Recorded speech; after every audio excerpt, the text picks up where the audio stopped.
Hi, everyone. Welcome to the Problem Solve podcast. I'm here today with Mitch Calley. Good afternoon. Hey, mate. How Thanks you for going? having me. Finally. Yeah, it's been a bit of a process to get here, but we're here. Friday afternoon. Feel blessed that you've graced us with your presence today, Thank you. mate. So thanks Thanks for having me. So for everyone watching, Mitch is the owner, founder, and director of Wakefield Pacific, a very, very well-known accounting firm on the Gold Coast. And we've crossed paths a number of times professionally with other clients and things like that. And you're doing some impressive stuff at the moment. So I thought I'd take the opportunity to pick your brains, all things property and accounting today. Yeah, cool. Thank you. We've worked with, on the Gold Coast, there is a lot of construction, builders, carpenters, and a lot of small-time developers, mum and dad developers, had a property for a number of years and they're looking to build a duplex or scale something up that they've held for a while. They might inherit some property. So I think the Gold Coast is a bit of a unique market for that, and we're kind of situated well in that. Yeah. We just, for a number of years there, we just kept bumping into each other. So that's always a good sign. Yeah. From a professional standpoint, whenever you're bumping into the same people on different projects or with different clients, it definitely means you're doing the right things. Yeah, exactly. So did you maybe want to just give a quick rundown of Wakefield, mate, and how long you guys have been around for and a bit of background? Sure. So I started Wakefield Pacific in 2020, kind of in the midst of COVID. We focus on small, medium business, and we focus on kind of all industries. Predominantly we do have construction, builders, developers on our books, but we have all other industries as well, hospitality, retail, e-com. So we've got a pretty diverse range of skills. But as time has gone on, we've had more and more clients who have started to make money and then delve into the property market by way of investment properties, or then starting to do some projects of their own, scaling from, as I said before, like a duplex or something like that, right through to now we've got clients looking at $20 to $50 million developments here on the Gold Coast. And so, and that's the one thing I wanted to touch on today, because you've had a lot of clients start small and end up quite big in a very short period of time, and they've kind of rode the market post-COVID. So that brings up a number of different challenges, especially with accounting and structuring and things like that. So do you maybe want to talk through, you've taken a couple of construction business and property developers up, they've grown from doing $1 to $2 million projects up to 20 plus million projects. What's been the key learnings through that for some of those clients? Lots of different learnings. I think one of the key learnings that they've had to go through, one specific client in particular who started probably 10 years ago, is I think at the start, and when you're starting out, you're always very cost sensitive and budget sensitive. And I think it'd be fair to say that they were looking at saving money more so than making money. So they would not cut corners, but maybe if someone was doing something a little bit cheaper or they could find a cheaper material, they might have gone down that path. And that probably did come back on some of their projects to reduce their overall profit margin, because a buyer of that townhouse would come in and go and notice that quality wasn't where other similar developments in the area were. And that would obviously reduce their margin and reduce their sale price. So that was one that you have to learn that, I think. And I think that's pretty common. You get into business, you learn along the way, and it's not even development, it's any business. Yep. At the start, you're very, very conscious of, I want to keep as much money as I possibly can. And I think especially when you're starting out and you've got smaller projects, because every dollar counts. Exactly. And then when you move into the realm of bigger projects, it is a different mindset. Yeah, and it's not this, and I'm definitely not saying like, spend money, get the most expensive guy and not worry about it. You need financial controls in place. But I think making sure that you're making those right decisions for the outcome you're trying to achieve. Yeah. So finding the right people to work with you is important. Making sure you've got a really robust and strong feasibility on a project, I think, is probably the key. Even recently, I've had clients who have delved into, look, we're going to buy a property and we're going to do a duplex, or we're going to do a new home and sell it, or maybe 3 townhouses or something like that. And working in small and medium business sometimes is difficult because people might think they know more than they probably actually do. Yep. And so you might try and test them. Hey, can I see your numbers? Can I see your FISO? They might not send it to you. You got to follow them up. You don't get it. 90 days later, they're settling. You sit down with them finally and they go, hey, these numbers don't work the way you've put them together. You've forgotten about GST, it's new resi. You got to sell this with GST. So getting your FISO right is just obviously super important. And I think outside of your FISO, is doing your research. So if you're selling a property in Mermaid Beach and your floor space is 300 square meters, like what is the average square meter sale rate in Mermaid Beach? Because different streets on Mermaid Beach, if you're on Hedges Avenue versus on the other side of the highway, very different. Very different, yeah. So doing your due diligence outside of just what's it going to cost me, like what can I sell it for? How will I sell it for that much? Who's my target market? Who am I selling this to? I think that was the one thing I noticed when we crossed paths for the first time was, because generally we're doing FISOs and we come to this meeting and as the client's accountant, you're right into the detail, making sure that the client's thought through. And that's what I suppose impressed me so much was that you really cared about how they'd come to their final feasibility figure and the process they'd been. You were looking at it as if it was your own project. So I think that's an important quality to have because it allows you to sort of get in their headspace and then give the client the right advice. Yeah. I think accountants might have a tendency to try and keep their clients happy. Not being a yes man, but I feel like even when I was younger in my career, you don't want the client to be upset with you. Like, yeah, this will work, mate. Like, we'll make this happen. And I don't think that's any good, especially in property development. Yeah. I believe it's my job to challenge my client and test my client to be like, does this stack up? Like, what if you don't sell it for that much? Let's put it here. Okay, that profit margin's gone from 15% to 7%. Are you comfortable if that happens? Yeah. Like, are you going to be happy with that result? Really? Yep. Please. Or what if the interest rate's not 10%, it's 12%? Yeah, what's your sensitivity? Yeah, how much contingency have you got in there? What if your builder goes broke? Like, I'm going to challenge you. That's my job to challenge you. And if you want to be a property developer, you need to be ready for those challenges. You need to be able to answer those questions. Yeah. Otherwise, property development is not for everyone. Well, it's interesting. So most of the projects that we've collaborated on, once we've gone through the feasibilities, the projects haven't gone forward, and for good reason. Absolutely. Yeah. And that's a much better outcome than doing the project That's and getting right. to the end and going, oh shit. Yeah, because that's where we see our role, and you obviously have the same perspective, right? Yep. So one of the biggest challenges and one of the issues that I see mainly in my role, specifically when clients walk through the door for the first time, is their structuring. Mm-hmm. So I wanted to touch on that today with you because I think the structuring is really important for a number of reasons across various size of projects. Clients have different objectives and different reasons for doing projects. Some do it as their core business, others just do it to flip. Whatever the case, what is your view on structuring, and does it matter? Does the overall objective or overall, so for example, if someone's doing a build to rent or they're just building and selling off the plan, does it change the structuring? What's your advice on how a property developer moving into the space should look at it? I think it's case by case. Like it will probably be the same structure, but you've got to look at every kind of situation on its merit. And it obviously varies between a mum and dad that might have held this investment property for a while and now, hey, we've got a bit of equity in our house and we can borrow, and my friend did a development down the road and they seem to make money, so can we do that? Versus a $20 to $50 million development, right? Yep. The structure may ultimately be the same, but you've got to look at them for what they are. And there is no one right structure. So if you're going to run a development through a company, there's some pros and cons of having a company: limited liability, fixed tax rate, versus a unit trust, which sometimes is a better structure, but there's no fixed tax rate. Those profits have to be distributed out to the unit holders, and you're going to have a very different tax outcome. There's also different depreciation legislation that impacts a unit trust that doesn't impact a company, and so on and so forth. So You've just got to do that work at the start and ask the right questions. What is your intention? How long have you held this property? What's it worth? What debt have you got on it? I had a call this morning. Someone owns a property in Burleigh worth $2.5 million. They bought it for $800,000. It's in his wife's name. They want to pay off some of their mortgage, right? So this is a good example, actually. Mum and dad, they want to take the profits. They want to build 3 on this property, take the profits, sell 2, keep 1. So we're still in the Gold Coast market, was what he told me.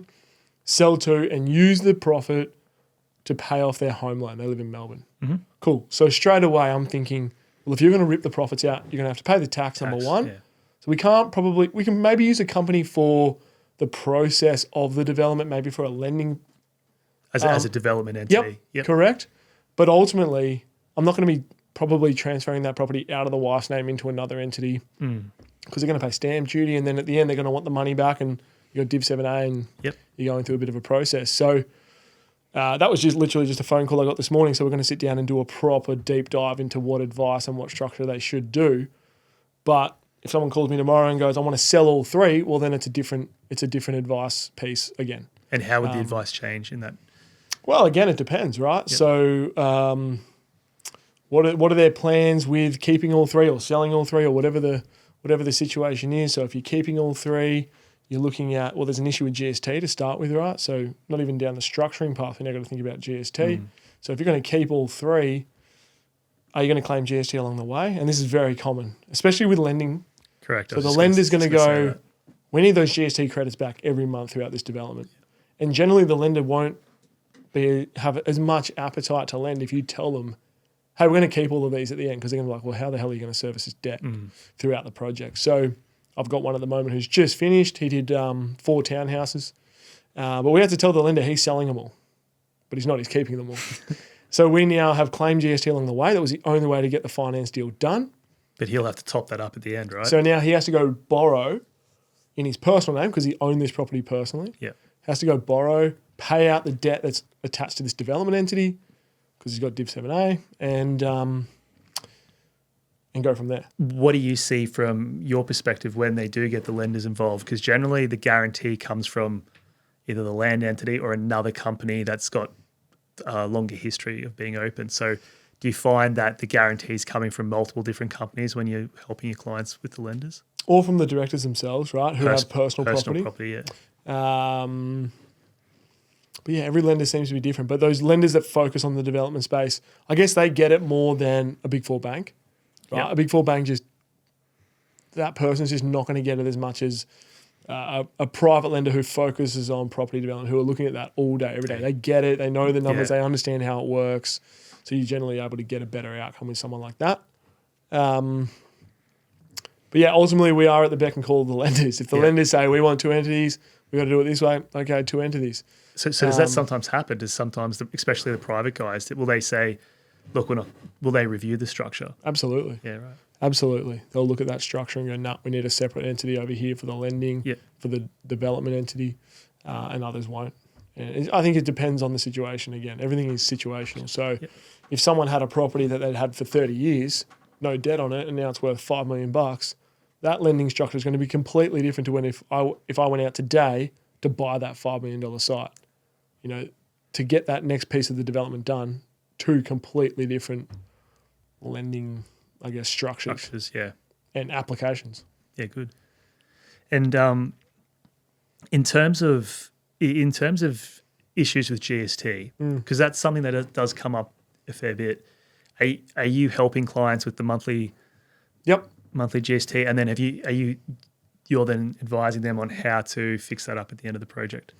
Yeah. So again, scaling between mum and dad investors who, again, might not have any experience doing a development, we'll be there holding their hand from day one. Right, your FISO, let's review it, let's look at it together. Hey guys, new resi, there's GST on this. Oh, geez, we didn't know that. Cool. So, and then we'll work with them every month. We'll be doing their books, doing their bookkeeping, lodging with the ATO if they're on a monthly lodgement. And generally, you're doing a development, you're going to be on a monthly GST lodgement cycle with the ATO to get those refunds back as you do the development. So we run that process, books. We're advising people on how to manage their books, right? So you might have what's a comparison to just a normal small business, like a hairdresser, right? She's probably not going to keep every one of her receipts. But in a development, I'm very strict on we need every document because higher audit risk, right? You're getting GST refunds every month. So the ATO is going to be like, what's going on here? Yep. So you just need to have your books really clean and tidy if you're going to do any sort of development. And then we step in at the end, obviously, with the margin scheme calcs if they are selling. Or like that one I mentioned before where he's claimed GST along the way, but he's holding all 4 of these things. So there's legislation that dictates what you have to do there in terms of repaying that GST if they start to be rented out. And what is that? I've always wondered what that requirement is. Yeah, so in the simplest way, this guy has built a development and he owns it all personally. He's claimed a bunch of GST in his personal name. So the ATO is expecting some sort of sale of those properties at some point. He's not selling them. So there's legislation that says you have a period of time, and it's 5 years, because property is deemed new residential property for GST purposes for 5 years. But it gets apportioned as you go. So for every 12 months that rolls around, or part thereof, he has to pay back some of the GST. There's a specific calculation on how do you do that.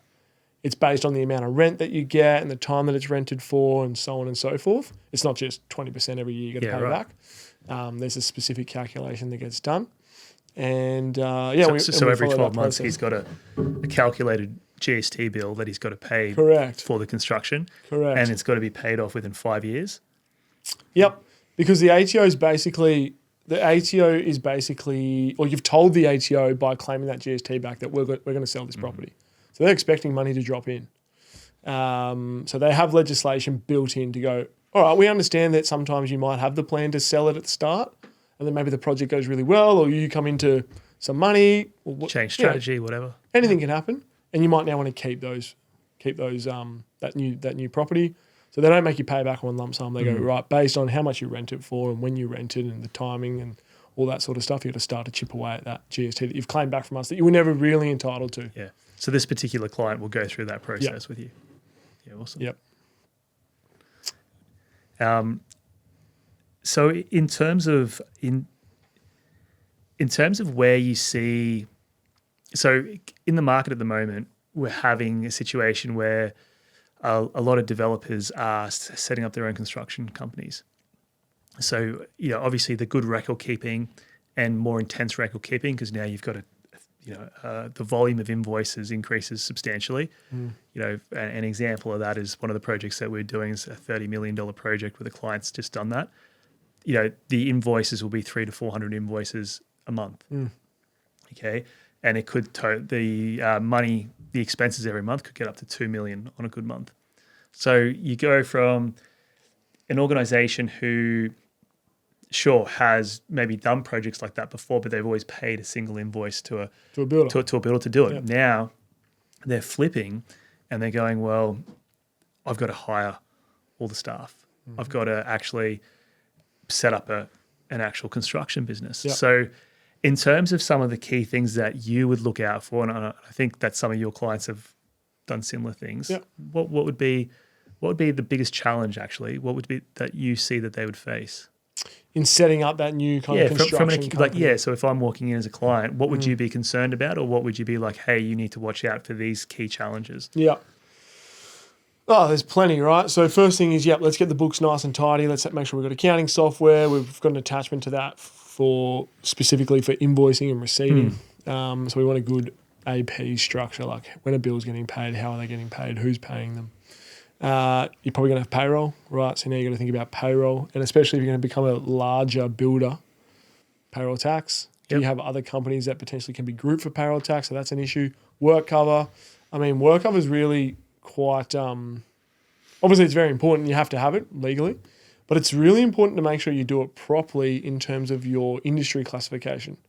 So not to divert too far, but even yesterday I had a client he's in demolition. But he's demolishing single and double story homes.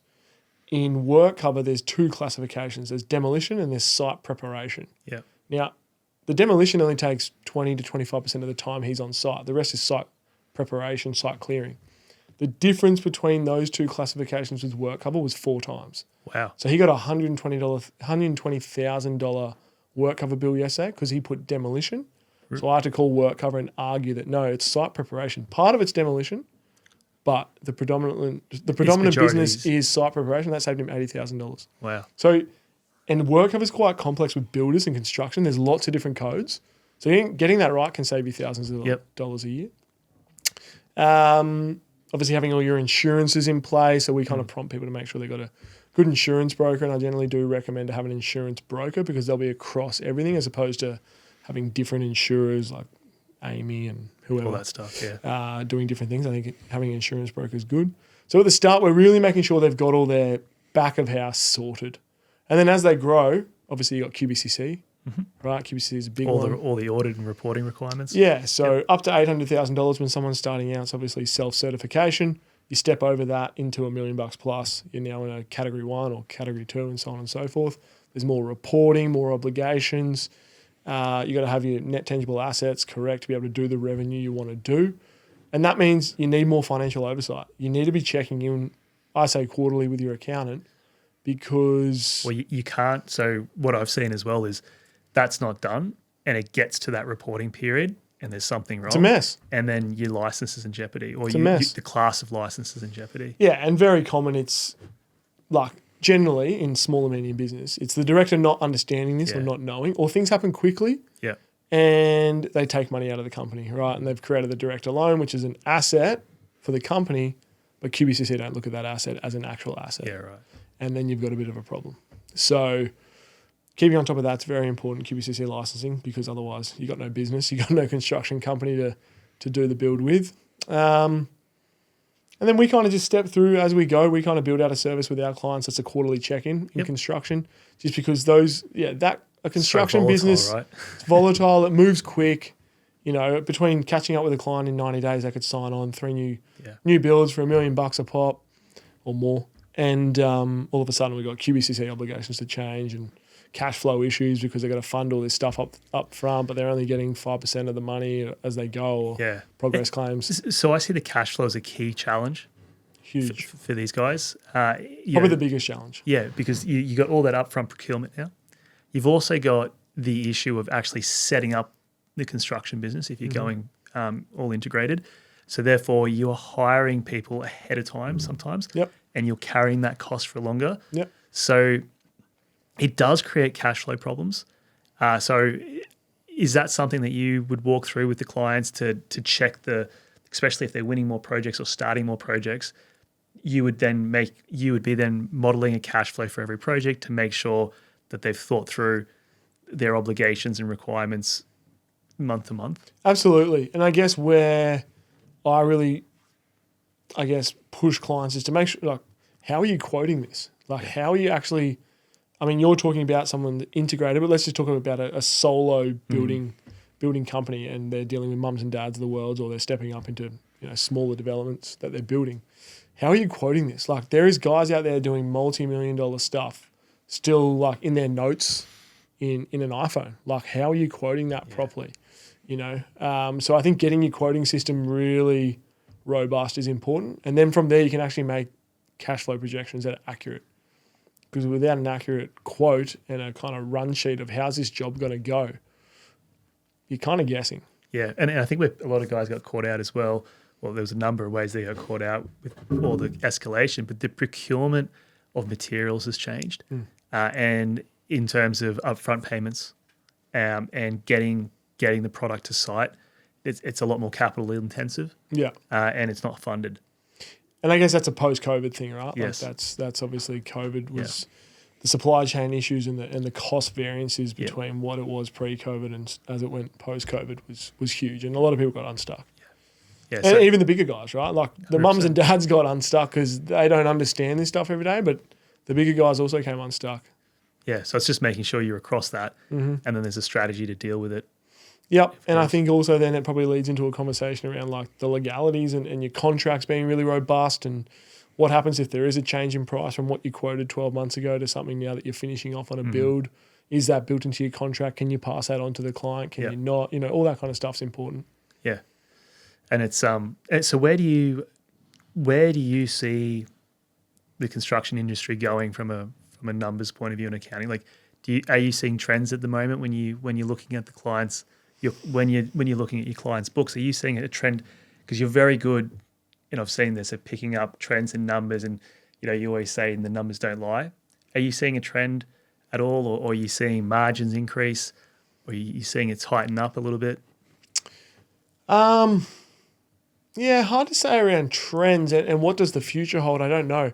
I think with the guys that I work with, which can be really small scale and grow from there, I think it's just drilling into these guys who have gone from being, I'm a really good builder, to I'm gonna run my own building company, to now I've got 10 staff.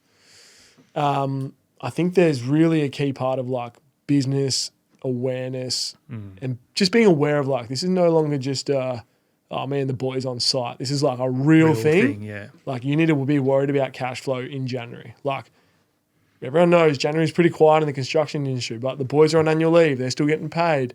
You've got to be prepping for February. Now there's been 60 days of no cash in your bank.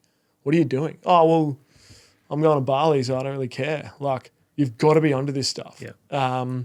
So I'm really firm, especially when I see you guys walk in the door at our firm, to be like, what's your plan? What are you doing? What kind of systems do you have in place? Oh, I just run it off my phone. I'm like, I don't think that's good enough anymore. That might have flown like 10 years ago. Correct.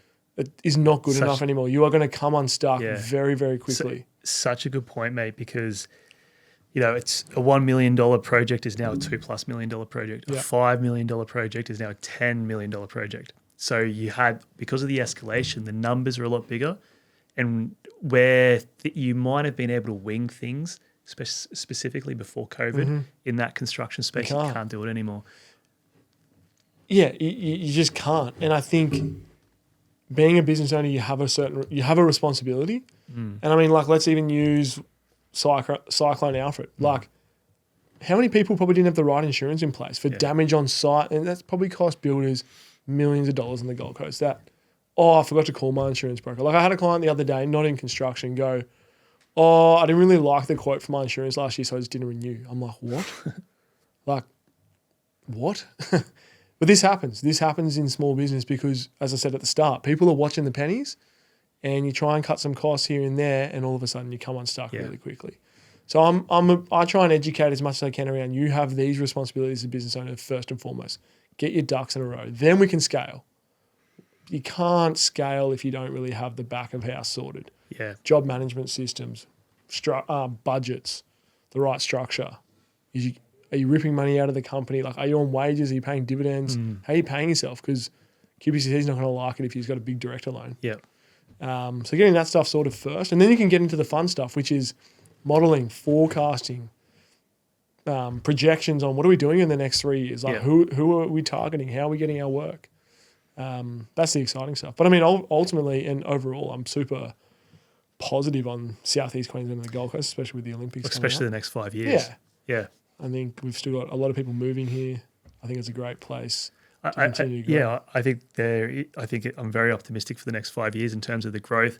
I do think the industry's got more complex in a lot of ways, and I think the day-to-day stuff the complexity of the day-to-day stuff has become more complex, and the aim is to simplify. And as a business owner, is to make sure that you're set up to simplify what has and can be a very complicated process to build. So, that's where I sort of see. And good accounting and good advice up front definitely, is the start of it, really. Yeah, good accounting is one thing, but I think you need someone that's challenging you and making you a better business person. And I don't see that enough. I think people just think it'll happen. Yeah. And you and I both know you got to do the work as a business owner to really see that growth. Yep. Surround yourself with good people that actually, everyone probably wants the best for you, but like actually challenge you and actually go, no, I don't agree with that. Those numbers aren't right. You've missed something here. You're trying to make it work because you really want to do this development, but it's not working. Yeah. You're cutting a corner here. Your interest rate's too low. You're never going to get that rate. So I think honesty and challenging business owners is the key. Is super important. I mean, doing a BAS and doing bookkeeping, like kind of anyone can do that, right? But if you've got someone in your corner that's really challenging you to grow and what's next for you and why aren't you doing this? And looking at things that you're not. Yeah, because you get busy and you're busy on site and things get missed. Yeah. Another question I had for you, in terms of new tax law and new sort of legislation that's going to come in specifically to construction or property, is there anything that you're aware of at the moment that you're concerned about or is on the radar? Well, there's seems to be big talk about negative gearing and capital gains tax, and some talk about the main residence exemption. Who knows what's going to happen there, right? Like with the Labor government in, they're going to be looking at ways to increase revenue. And maybe negative gearing or something like that is on the chopping block over the next few years, or maybe reducing the capital gains tax discount. I don't know. I won't pretend to know that I am across the economics of if they change this, what does that do to property prices and the cost of build? Like, I don't know that stuff. I don't pretend to know the details of that, but that information's out there and people have their opinions on it. But I think ultimately all you can do right now is control what's in front of you. You know, like people are calling me about these new superannuation rules. I'm going to have to sell my property. It's like, well, let's see what plays out. Like, we don't actually know yet. Let's just hold tight. Let's see what's released. Same with negative viewing. Is negative viewing going to get removed? I'm like, I don't know, but it hasn't yet. So let's just focus on what's in front of us. That's all we can control. Yeah. Make sure we're getting the best outcome that we possibly can. Most are, how do I save the most tax? And I try and challenge that to be like, well, can we make more money? Yeah. Like all the time I get people walking in the door, oh, look, I'll come across to you if you can save me some more tax. I'm like, well, like if I challenge you enough and push you in the right direction, I hope your tax bill doubles because it means you're doubling your profit. So yeah, that's kind of my mentality. Make more money. Cool. Thanks, mate. Cool. Very good. Thanks for having me. Appreciate your time. I enjoyed it. All good. Nice. Let's go.